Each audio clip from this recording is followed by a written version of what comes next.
But a big takeaway from the wars in Southern Africa, probably one of the most important lessons that whites can learn is this, that at the end of the day, race does matter. And at the end of the day, when we whites were talking to the blacks, and we were trying to convert the blacks away from working with their brothers, in the end, the blacks did not believe us. And in the end, the blacks went with their brothers, even though their brothers were lying to them.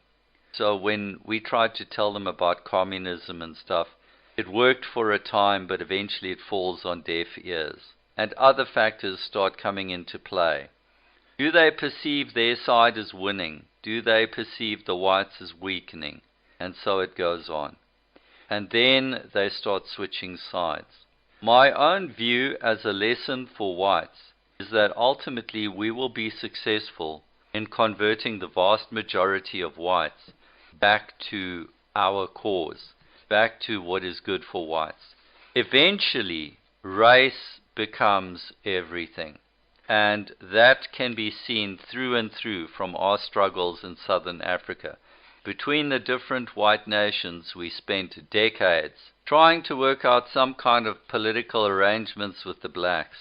But in the end, and I'm not going to go into all the detail here, but in the end, when you negotiate and negotiate and you try this and you try that and you try this and you try that, ultimately it doesn't really matter in the end. In the end, people choose the winning side. In the end, if the blacks perceive the whites as getting weaker and weaker, the blacks start switching sides. As the blacks get to a certain level, you could call that certain level critical mass. As the blacks get to critical mass, then it doesn't even matter anymore whether the arguments are right or wrong. They feel that they are winning, they're happy because they're winning. Will to power, that's a reminder for you. They feel happy that they are winning, and that's all that matters to them. They don't really care about other things.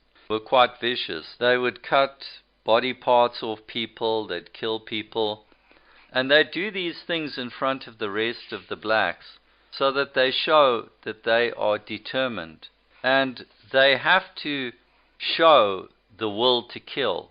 And that actually helps them to move forward. The blacks use an extreme form of radicalism that whites have never engaged in anywhere.